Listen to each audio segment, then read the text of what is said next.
انجیر اور زیتون میں کوئی خاص چیز ہے جس کی اللہ نے قرآن میں قسم اٹھائی ہے؟ اللہ تعالیٰ کی عادت ہے کہ کبھی بھی اپنے پیغمبروں کی خوراک وہ چیز نہیں بناتے جو صحت کے لیے نقصان دہ ہو، اور قرآن میں ایسی چیز کا تذکرہ نہیں کرتے بطور نعمت کے جو صحت کے لیے نقصان دہ ہو۔ تو اس یقیناً انجیر اور زیتون میں کوئی اضافی چیزیں ہیں کہ اللہ نے قرآن میں انار کا بھی ذکر کیا، اللہ نے انگور کا بھی ذکر کیا، مگر میرے علم میں ایسی کوئی آیت نہیں جس میں انار یا انگور کی قسم اٹھائی ہو۔ تو یہ بھی یقیناً بہت بہترین پھل ہے، لیکن انجیر اور زیتون کی اللہ قسم اٹھا رہے ہیں کہ یہ گواہ ہے کہ انسان بہت بہترین ہے۔ تو اس سے ایک تو پتہ یہ چلتا ہے کہ ہمیں انجیر اور زیتون کو اپنی خوراک میں شامل کرنا چاہیے۔ آج کل کیا کھایا جا رہا ہے؟ چائے پی جا رہی ہے، گٹکے کھا رہے ہیں لوگ، پان کھا رہے ہیں، الٹی چیزیں، بازار سے بنی ہوئی چیزیں، دودھ پیک خرید کے پی رہے ہیں جس کے دودھ ہونے پہ ہی شبہ ہے کہ پتہ نہیں یہ دودھ ہے بھی یا نہیں، اور ایک سوچی سمجھی سازش کے تحت بازاری چیزوں کو پروموٹ کیا جا رہا ہے، اس پہ اشتہار بازی پہ خرچہ کیا جا رہا ہے، ڈاکٹروں کو باقاعدہ خریدا جاتا ہے اور وہ جعلی چیزوں کے فضائل لوگوں کو سناتے ہیں۔ لوگ یہ سمجھتے ہیں کہ ڈاکٹروں میں 2 نمبری ہو ہی نہیں سکتی، یہ غلط ہے۔ بہت سارے ڈاکٹر لوگوں کو بہت ساری غلط چیزوں پہ لگا رہے ہیں۔ تو یہ بازار کی چیزوں سے آپ اجتناب کریں، اور وہ چیزیں جو اللہ نے انسان کی خوراک کا حصہ نہیں رکھی ہیں، سگریٹ اللہ نے انسان کے پینے کے لیے پیدا نہیں کی ہے، ہیروئن، چرس، یہ سب نشے کی چیزیں ہیں جو ہمارے مذہب میں ویسے ہی حرام ہیں، تو ان سے اجتناب کرنا چاہیے۔ انجیر اور زیتون کے کیا فضائل ہیں؟ میڈیکل سائنس نے ثابت کیا ہے، اور حکیم جو ہیں، ماہر حکیم ہیں، طبیب ہیں، وہ بتاتے ہیں کہ یہ 2 ایسی چیزیں ہیں جو انتہائی طاقتور ہیں، لیکن ان میں کمال یہ ہے کہ یہ آپ کے جسم میں چربی نہیں پیدا کرتی اگر اعتدال سے ان کا استعمال کیا جائے۔ ہم دیکھتے ہیں کہ جب بھی کوئی چیز بہت زیادہ انرجی دیتی ہے ہمیں، تو ساتھ ساتھ ایک اس کے ساتھ مصیبت یہ ہوتی ہے کہ وہ موٹاپا بھی لاتی ہے، وہ چربی بھی بڑھاتی ہے، وزن بھی بڑھاتی ہے۔ لیکن انجیر بہت طاقتور چیز ہے، نہ صرف یہ کہ آپ کے جسم میں چربی بڑھاتی نہیں ہے بلکہ چربی کو ختم کرتی ہے، کولیسٹرول لیول آپ کا گراتی ہے۔ یہ زیتون میں بھی ایسے ہی ہے کہ زیتون آپ کی صحت کے لیے انتہائی مفید اور بہت طاقتور ہے، اور کولیسٹرول لیول آپ کا کم کرتا ہے، لیکن یہ ضروری ہے کہ اعتدال سے ہو۔ اگر آپ بہت زیادہ کھانا شروع کر دیں گے تو پھر زیتون بھی چربی پیدا کرتا ہے۔ ظاہر ہے اعتدال تو ہر چیز میں ضروری ہے۔ اور کچھ چیزیں ایسی ہیں انجیر اور زیتون میں جو میڈیکل سائنس کہتی ہے کہ انجیر پیٹ کے کیڑوں کو ختم کرتی ہے، انجیر قبض کو ختم کرتی ہے۔ قبض کا سب سے بہترین علاج ہی انجیر ہے۔ لوگ اس طرف توجہ نہیں دیتے، دوائیں کھاتے ہیں، ایلوپیتھک دوائیں کھاتے ہیں، اس کے سائیڈ ایفیکٹ بہت سارے ہوتے ہیں۔ تو اگر ہم اپنی خوراک میں روزانہ کچھ نہ کچھ انجیر کا استعمال رکھیں تو بہت ساری بیماریوں سے انشاءاللہ ہماری حفاظت ہو جائے گی۔ انجیر میں خاص بات یہ بھی ہے کہ یہ خون پیدا کرتی ہے، صالح خون جسم میں بناتی ہے، لیکن انجیر کے استعمال کا طریقہ یہ ہے کہ اس کو بہت زیادہ چبا کے کھانا چاہیے اچھی طرح۔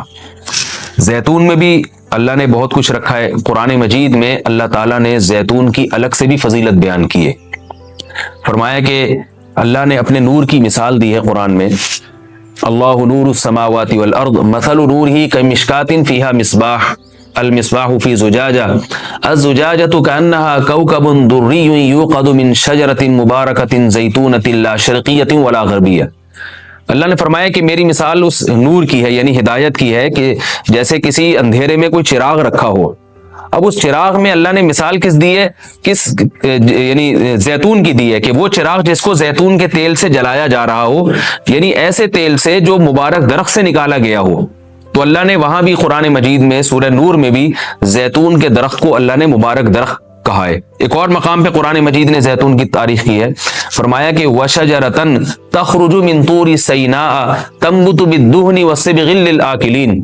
اللہ وہ ذات ہے جس نے ایسا درخت پیدا کیا جو طور سینا میں پیدا ہوتا ہے، یعنی کوہ طور میں پیدا ہوتا ہے وہ درخت، اور تنبت بالدہن جو تیل لے کر پیدا ہوتا ہے، اور صبغ للآکلین کھانے والوں کے لیے سالن کا کام دیتا ہے، یعنی لوگ روٹی اس تیل سے لگا کے کھاتے ہیں، سالن کا کام دیتا ہے وہ۔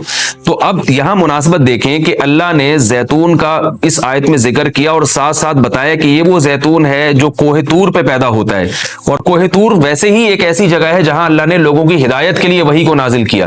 تو پتہ یہ چلا کہ زیتون میں جہاں جسمانی فوائد ہیں وہاں کچھ روحانی فوائد بھی ہیں، کیونکہ اللہ نے اس کو مقدس جگہ پہ پیدا کیا ہے، اور وہاں کا تذکرہ اللہ نے کوہ طور کا تذکرہ اس کے ساتھ ساتھ کیا ہے۔ اور اس آیت میں بھی ایسا ہی ہے، جہاں اللہ نے زیتون کا ذکر کیا آگے فوراً وطور سینا کوہ طور کی اللہ نے قسم اٹھائی ہے۔ تو اس سے پتہ چلتا ہے کہ زیتون میں جہاں جسمانی فوائد ہیں، کچھ روحانی فوائد بھی ہیں۔ روحانی کا مطلب یہ ہے کہ اس کے کھانے سے عین ممکن ہے کہ آپ کی کچھ روحانی ترقی بھی ہو، شاید اللہ کی محبت میں اضافہ ہو، گناہوں سے نفرت پیدا ہو، یا اس کے سے جسم میں کوئی ایسی تبدیلی آ۔ میں کوئی یقینی بات نہیں کر رہا، لیکن قرآن میں اس طرف اشارہ ملتا ہے۔ اس سے ہمیں کیا پتہ چلتا ہے کہ یہ جو ہم مختلف قسم کے کوکنگ آئل استعمال کر رہے ہیں، ان سے آہستہ آہستہ اپنی جان چھڑانی چاہیے اور نیچرل چیزوں پہ آنا چاہیے۔ ایک آپ کو میں ایک تحقیق یہ بھی بتاتا ہوں کہ میڈیکل سائنس یہ کہتی ہے کہ یہ جو کولیسٹرول ہے نا اور جو چربی ہے، یہ دیسی گھی سے نہیں پیدا ہوتی، یہ ہم جو آرٹیفیشل آئل استعمال کر رہے ہیں جن میں پتہ نہیں کیا کیا ملایا جاتا ہے، اس سے نقصان ہوتا ہے، جبکہ لوگ دیسی گھی سے اجتناب کرتے ہیں۔ اگرچہ بھی میرا موضوع دیسی گھی نہیں ہے، میں صرف یہ بتانے کے لیے کہ جو قدرتی چیزیں ہیں وہ آپ کی صحت کے لیے نقصان دہ نہیں ہیں۔ آپ کھانے میں اگر زیتون نہیں استعمال کر سکتے تو دیسی گھی استعمال کرنا شروع کر دیں، تو انشاءاللہ اس سے بھی جو بہت ساری بیماریاں ہارٹ کی اور بلڈ پریشر کی اور پتہ نہیں کیا کیا بیماریاں پیدا ہو رہی ہیں، اس میں بھی انشاءاللہ کمی آئے گی۔ اور یہ بھی ہمیں اس آیت سے سبق ملتا ہے کہ آپ قرآن مجید کا معجزہ دیکھیں۔ ابھی چند دن پہلے کسی حکیم کے توسط سے مجھے پتا چلا، انہوں نے مجھے بتایا کہ میں نے پوچھا کہ بھئی انجیر اور زیتون، انجیر کھانے کا سب سے بہترین طریقہ کیا ہے؟ تو ان حکیم صاحب نے بتایا کہ آپ انجیر کو زیتون میں ڈبو کے استعمال کریں، یعنی انجیر کے ٹکڑے کریں اور 2-3 چمچے زیتون کپ میں ڈالیں اور اس میں انجیر کے ٹکڑے کر کے ڈبو دیں۔ آپ اس میں رات کو آپ ڈبو دیں اور صبح اس کو استعمال کر لیں، وہ زیتون بھی کھا لیں ساتھ میں۔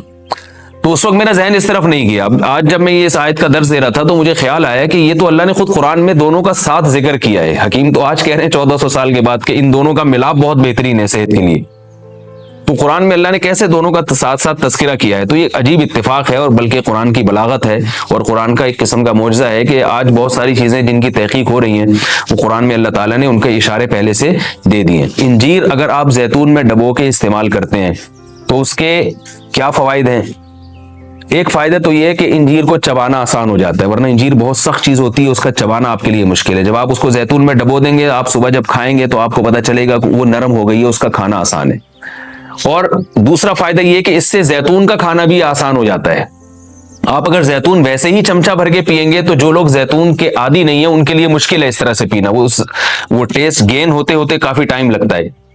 جب آپ انجیر کو زیتون میں ڈبو دیں گے تو کیا ہوگا کہ وہ کافی حد تک تیل جو ہے وہ انجیر اس کا جذب کر لے گا، پھر جب آپ استعمال کریں گے تو وہ تیل کا استعمال بھی ہوگا، مگر وہ تیل کی ایک خاص قسم کی جو ایک مہک ہوتی ہے جس سے بعض لوگ جس کو پسند نہیں کرتے، تو اس مہک سے بھی آپ کی جان چھوٹ جائے گی اور آپ وہ آسانی سے کھا سکیں گے۔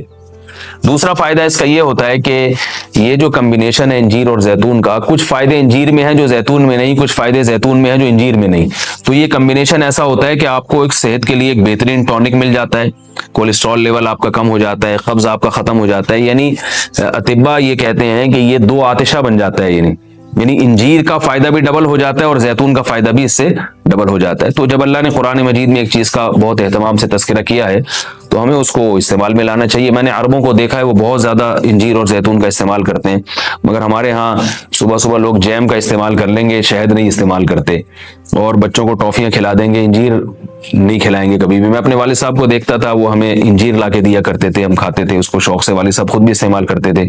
تو والدین کو چاہیے کہ بچوں کو ان چیزوں پہ ڈالیں، میٹھا کھانے کا بچوں کو شوق ہوتا ہے تو آپ ٹافی یا چاکلیٹ کے بجائے آپ ان کو انجیر کھلا دیں، آپ ان کو کوئی ایسے پھل فروٹ کھلا دیں، شہد کھلا دیں، تو ان چیزوں پہ لانا چاہیے، کیونکہ اللہ تعالیٰ نے صحت کی حفاظت کا بھی ہمیں حکم دیا ہے، قرآن و سنت میں اس کا بہت تاکید سے حکم ہے۔